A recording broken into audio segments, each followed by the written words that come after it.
Okay, so this is a part two video of the first part जो कि हमने जिसमें डिस्कस किया ग्लाइकोलिसिस के बारे में।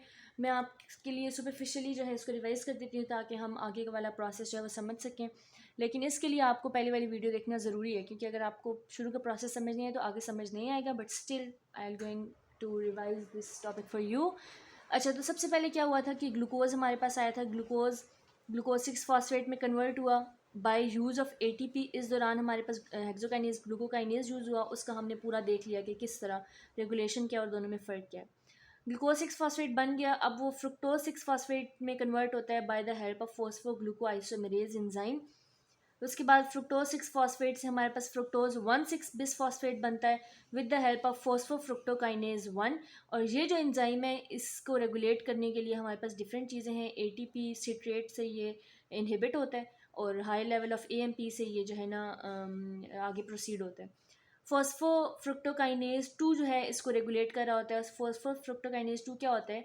फोस्फोफ्रुक्टो फोस्फेट सॉरी फ्रुक्टोज 6 फॉस्फेट को फ्रुक्टोज 2,6 बिसफॉस्फेट में कन्वर्ट करने के लिए एक एंजाइम होता है जिसको कहते हैं फोस्फोफ्रुक्टोकाइनेज 2। इस एंजाइम के दो पार्ट हैं। वेल फेड स्टेट में काइनेज एक्टिव होता है और वो फोस्फोफ्रुक्टोकाइनेज 1 को एक्टिव करता है ताकि ये प्रोसेस नॉर्मली का आगे मूव करे, और फॉस्फेट को उस टाइम पे इनहिबिट कर रहा होता है। लेकिन अगर फास्टिंग स्टेज हो तब उस टाइम पे काइनेज वाला पार्ट हमारे पास इनएक्टिव हो जाता है और फॉस्फेट वाला पार्ट हमारे पास एक्टिव हो जाता है, और ये जाके फोस्फोफ्रुक्टोकाइनेज 1 को स्टॉप कर देता है कि इस वाले प्रोसेस को आगे नहीं लेके जाना। इस तरह हमारे पास फोस्फोफ्रुक्टोकाइनेज 2 जो है वो रेगुलेट कर रहा है इस प्रोसेस, इस वाले स्टेप को। अब हम इस स्टेप से आगे मूव करते हैं। फ्रुक्टोज 1,6 बिस फॉस्फेट से आगे क्या हमारे पास हो रहा है हम उसको डिस्कस करते हैं। अब फ्रुक्टोज 1,6 बिस फॉस्फेट जो है ना वो तो हमारे पास बन गया। इससे अब दो चीज़ें बन सकती हैं। एक चीज़ हमारे पास इससे बन सकती है ग्लिसरल्डिहाइड 3 फॉस्फेट जिसको हम G3P कहते हैं। सेकेंडली इससे हमारे पास बन सकती है डाई हाइड्रोक्सी एसीटोन फॉस्फेट। ठीक है, ये दो चीज़ें हमारे पास इससे बन सकती हैं। लेकिन जो है ना डाईहाइड्रोक्सी एसीटोन फॉस्फेट आगे इस प्रोसेस में शामिल नहीं हो सकता, इसलिए इसको यहीं से जो है ना कन्वर्ट कर दिया जाता है ग्लिसरल्डिहाइड 3 फॉस्फेट में। ठीक है। अच्छा, अभी तक हमने जितने स्टेप्स पढ़े हैं ना उसमें हमने क्या देखा? पहला स्टेप जो है वो इरिवर्सिबल है, सेकंड रिवर्सिबल है, थर्ड इरिवर्सिबल है। अब ये जो फोर्थ स्टेप है ना इसमें ये हमारे पास रिवर्सिबल है। ये ग्लिसरल्डिहाइड 3 फॉस्फेट और डाईहाइड्रोक्सी एसीटोन फॉस्फेट आपस में एक दूसरे से इंटर कन्वर्टेबल हैं, और इस दौरान जो हमारे पास इस स्टेप में जो एंजाइम यूज़ हुआ है इसको हम कहते हैं एल्डोलेज। ठीक है। मैं सारे एंजाइम्स को याद करने के लिए आपको एक निमोनिक बनाऊंगी एट द एंड जो है वो मैं आपको बताऊंगी। अच्छा, अब क्या हुआ? हमारे पास DHAP बन गया और ग्लिसरल्डिहाइड 3 फॉस्फेट बन गया। क्योंकि ये DHAP आगे रिएक्शन में प्रोसीड नहीं हो सकता तो ये भी यहाँ पे वापस से G3P में कन्वर्ट हो जाता है। तो एज अ रिजल्ट क्या हुआ? G3P के हमारे पास यहाँ दो मॉलिक्यूल्स हो गए, एक तो जो डायरेक्टली बना था और एक जो इस फॉर्म से कन्वर्ट होके बन रहा है। तो दो ग्लिसरल्डिहाइड 3 फॉस्फेट बने। अब ये साइकिल ऊपर से सिंगल चल रहा है, लेकिन अब आगे हर चीज़ दो दो बनेगी क्योंकि G3P दो हैं। अब क्या होता है कि G3P कन्वर्ट हो जाता है हमारे पास 1,3 बिस फॉस्फोग्लिसरेट में। ठीक है, 1,3 बिस फॉस्फोग्लिसरेट। और जब ये कन्वर्ट होगा तो इस दौरान हमारे पास एक एंजाइम यूज़ होता है, उसको हम कहते हैं triose phosphate isomerase. Triose phosphate isomerase या फिर ग्लिसरल्डिहाइड 3 फॉस्फेट डिहाइड्रोजिनेज, मतलब G3P डिहाइड्रोजिनेज। डिहाइड्रोजिनेज, ठीक है। इसको इसमें कन्वर्ट करने के लिए G3P डिहाइड्रोजिनेज एंजाइम जो है यूज़ हुआ, और अब हमारे पास क्या बन गया? 1,3 बिस फॉस्फोग्लिसरेट। और ये भी हमारे पास रिवर्सिबल स्टेप है। हमेशा ये बात याद रखना कि जो हमारे पास अनइम्पॉर्टेंट से प्रोसेसेस हैं ना, मतलब कि जो इतने ज़्यादा डिफ़िकल्ट नहीं है, इजी इजी हैं, वो रिवर्सिबल होंगे। और जो थोड़े से डिफ़िकल्ट हैं या जिनमें कोई मतलब डिफरेंट इंजाइम्स उनके ज़्यादा इंपॉर्टेंट हैं या जिनमें एटीपी यूज़ हो रहा है या एटीपी बन रहा है, वो हमारे पास इरिवर्सिबल होंगे। और ये जो हमारे पास, सॉरी मैं आपको यहाँ पे बताना भूल गई कि ये जो फ्रुक्टोज 6 फॉस्फेट से फ्रुक्टोज 1,6 बिस फॉस्फेट बना ना, इसमें हमने देखा कितने इसके रेगुलेटर्स हैं, कितना इसका एक्सटेंडेड प्रोसेस है।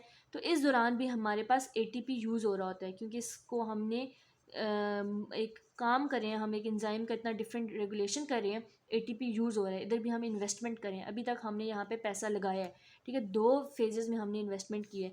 तो इस प्रोसेस से पहले वाला जितना भी पीछे प्रोसेस है ना, ये सारा प्रिपरेटरी फेज़ था या इन्वेस्टमेंट फ़ेज़ था। इसके बाद अब हमें पैसा वसूल होगा। तो इसलिए इससे आगे वाला अब जितना भी प्रोसेस मैं बताऊँगी, ये हमारे पास पे ऑफ फेज़ है। अच्छा, अब ये हमारे पास 1,3 बिस फॉस्फोग्लिसरेट बन गया, ये कन्वर्ट हो जाता है 3 फॉस्फोग्लिसरेट में, और ये भी हमारे पास रिवर्सिबल प्रोसेस होगा। 3 फॉस्फोग्लिसरेट, ठीक है, 3 फॉस्फोग्लिसरेट में कन्वर्ट हो गया, और इसमें हमारे पास अब एनर्जी बनेगी। अब एडीपी से एटीपी बनेगा। अब ये पहला मॉलिक्यूल है हमारे पास जहाँ से हमें एनर्जी मिली है, ठीक है, ये एक समझ लें हमारे बिजनेस की पहली तनख्वाह आ गई है अब, ठीक हो गया। तो ये हमारे पास ये जो अब, क्योंकि एडीपी से एटीपी बना, यहाँ से एक फॉस्फेट निकला था, बिस फॉस्फो मतलब 2 फॉस्फेट से 1 फॉस्फेट रह गया ना, तो एक फॉस्फेट से इस एडीपी में ऐड हो गया। तो ये जो हमारे पास जिस लेवल, जिस टाइप ऑफ फॉस्फोराइलेशन से एटीपी बना है, इसको हम कहते हैं सबस्ट्रेट लेवल फॉस्फोराइलेशन, ठीक है। अगर आपने मेरी पिछली वीडियोस देखी हो तो उसमें मैंने आपको बताया था डिफरेंस बिटवीन सबस्ट्रेट लेवल और ऑक्सीडेटिव फॉस्फोराइलेशन। तो ये जो है, ये वाला जो स्टेप है ना, ये हमारे पास सबस्ट्रेट लेवल फॉस्फोराइलेशन था। और इस दौरान जो हमारे पास इंजाइम यूज़ होता है उसको हम कहते हैं फॉस्फोग्लिसरेट काइनेज, ठीक है, फॉस्फोग्लिसरेट काइनेज। आपको इंजाइम के नाम पता होने चाहिए, अगर बाकी आपको भूल भी जाते हैं ना, तो ये जो मेन स्टेप्स के एंजाइम है ना, जैसे ये फॉस्फोफ्रुक्टोकाइनेज है, हेक्सोकाइनेज है, ग्लूकोकाइनेज है, ये तो आपको मस्ट पता होने चाहिए। अच्छा, अब 3 फॉस्फोग्लिसरेट हमारे पास बन गया, ये अब कन्वर्ट हो जाएगा 2 फॉस्फोग्लिसरेट में, ठीक है, ये कन्वर्ट किस में हो जाएगा, 2 फॉस्फोग्लिसरेट, ठीक हो गया। अच्छा, अब 2 फॉस्फोग्लिसरेट में कन्वर्ट हुआ, तो इसमें हमारे पास एंजाइम यूज़ होता है फॉस्फोग्लिसरोम्यूटेज। फॉस्फोग्लिसरोम्यूटेज, मैं पूरा नाम नहीं लिख रही ताकि वीडियो भी ज़्यादा लंबी ना हो और आपको समझने में भी आसानी हो, तो आप इसको लिख लीजिएगा खुद ही, फॉस्फोग्लिसरोम्यूटेज, ठीक हो गया। उसके बाद अब 2 फॉस्फोग्लिसरेट जो है वो कन्वर्ट हो जाएगा फॉस्फोइनोल पायरुवेट में, फॉस्फोइनोल पायरुवेट में। और इस दौरान हमारे पास जो एंजाइम यूज़ होता है उसको हम कहते हैं इनोलेज, इनोलेज यूज़ होगा। और उसके बाद जो हमारे पास फॉस्फोइनोल पायरुवेट है, अब वो कन्वर्ट हो जाएगा पायरुवेट के अंदर। पायरुवेट में जब ये कन्वर्ट होगा तो हमारे पास इस स्टेप में भी एनर्जी बन रही है, इसमें हमारी दूसरी तनख्वाह आ गई है जी। अब ये एडीपी से एटीपी बना, और मैंने जैसे ये बताया था, अभी आगे वाली, क्योंकि यहाँ पे 2 G3P थे, तो हमारे पास ये वाला स्टेप दो दफ़ा हुआ, ये वाला स्टेप भी 2 दफ़ा, ये भी 2 दफ़ा, ये भी 2 दफ़ा। इसका मतलब है यहाँ पे जो एटीपी बना ये भी 2 दफ़ा बना, और यहाँ पे जो एटीपी बना ये भी 2 दफ़ा बना, ठीक है। तो इसका मतलब है टोटल 4 एटीपी हमारे पास बन चुके हैं। अच्छा जी, अब हमारे पास मेन रिज़ल्ट बन गया है, पायरुवेट हमारे पास बन गया है। ग्लूकोज से पायरुवेट हमने बनाना था ग्लाइकोलिसिस में, और वो हमने बना लिया। इस दौरान जो फॉस्फोइनोल पायरुवेट से पायरुवेट में कन्वर्जन हुई है, इसमें जो एंजाइम यूज़ हुआ है उसको हम कहते हैं पायरुवेट काइनेज, और ये थोड़ा इम्पॉर्टेंट एंजाइम है। और पायरुवेट काइनेज जो है ना, ये भी बायफंक्शनल है। जैसे हमने जो भी सारी चीज़ें डिस्कस की थी ना पीछे, फ्रुक्टोज फॉस्फोफ्रुक्टोकाइनेज 2 के बारे में, इसकी भी वही स्टोरी है। पायरुवेट काइनेज की बायफंक्शनल है, इसका एक काइनेज पार्ट है, एक इसका हमारे पास फॉस्फेट पार्ट है। और वही पूरी स्टोरी सेम, कि अगर हमारे पास वेल फेड स्टेट है, खाना खाया हुआ है, इंसुलिन ज़्यादा बन रही है, उस टाइम पे काइनेज पार्ट एक्टिव होगा, फॉस्फेट पार्ट जो है वो डीएक्टिवेट हो जाएगा, और ये प्रोसेस नॉर्मली कैरी आउट हो जाएगा। लेकिन अगर फास्टिंग स्टेज है, ये वेल फेड स्टेट की बात हो रही है, लेकिन अगर हमारे पास फास्टिंग स्टेज है, फास्टिंग स्टेज पे काइनेज इनएक्टिव हो जाएगा, फॉस्फेट एक्टिव हो जाएगा, और फॉस्फेट जाके इस पायरुवेट काइनेज को इनहिबिट कर देगा और ये प्रोसेस स्टॉप हो जाएगा, ठीक है। तो ये वही वाली सेम स्टोरी है। अच्छा, अब हम देख लेते हैं कि टोटल एनर्जी करेंसी कितनी थी इस पूरे प्रोसेस की, तो वो मैं यहाँ पे देख लेती हूँ। हमने पहले, ये पता है हमने 2 दफ़ा एटीपी दिया है, ठीक है, इन्वेस्ट किया है 2 दफ़ा, वो आपको पता है कौन से 2 प्रोसेसेस थे। फिर हमने 2 दफ़ा एनर्जी, हमारे पास एटीपी बना, एक दफ़ा एटीपी बना, एक दफ़ा एटीपी बना, लेकिन इन दोनों दफ़ा पे 2 एटीपीज़ बन रहे थे ना हमारे पास, क्योंकि वो G3P ऊपर 2 बने हुए थे। ये वाली बात है कि G3P ऊपर 2 दफ़ा बने हुए थे, तो आगे यहाँ पे भी 2 ATP बने, यहाँ पे भी 2 ATP बने, ठीक है। तो 4 ATP इसका मतलब है हमने बनाए हैं और 2 हमने ऊपर इन्वेस्टमेंट के टाइम पे 2 यूज़ किए हैं।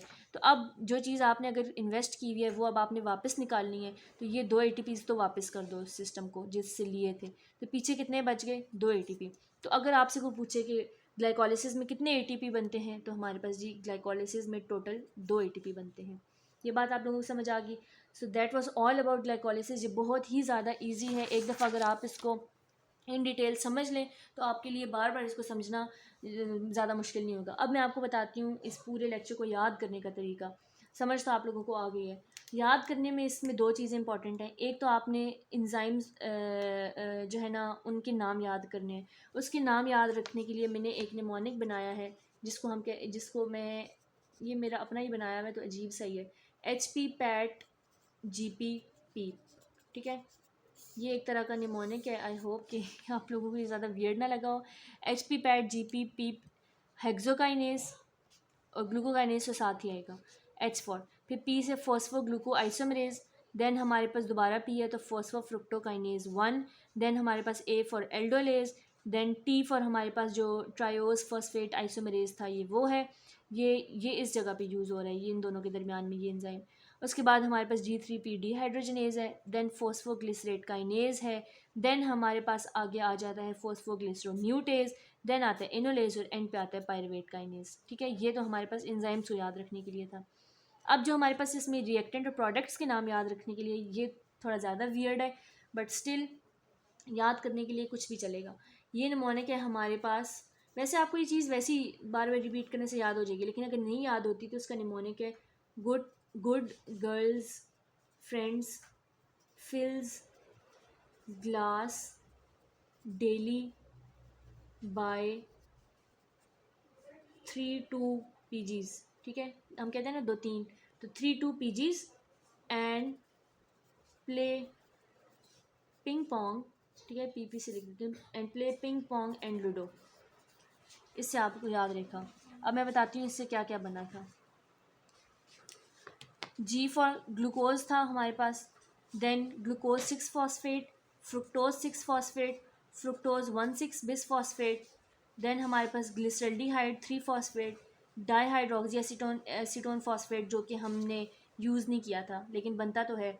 अच्छा, उसके बाद ये है 1,3 बिस फॉस्फोग्लिसरेट, फिर हमारे पास 3 फॉस्फोग्लिसरेट और 2 फॉस्फोग्लिसरेट, ठीक है। उसके बाद हमारे पास बन जाता है फॉस्फो इनोल पायरुवेट और देन हमारे पास आ जाता है पायरुवेट, ठीक है। अब L मैंने क्यों लिखा है, ये इसके पीछे एक डिफरेंट स्टोरी है।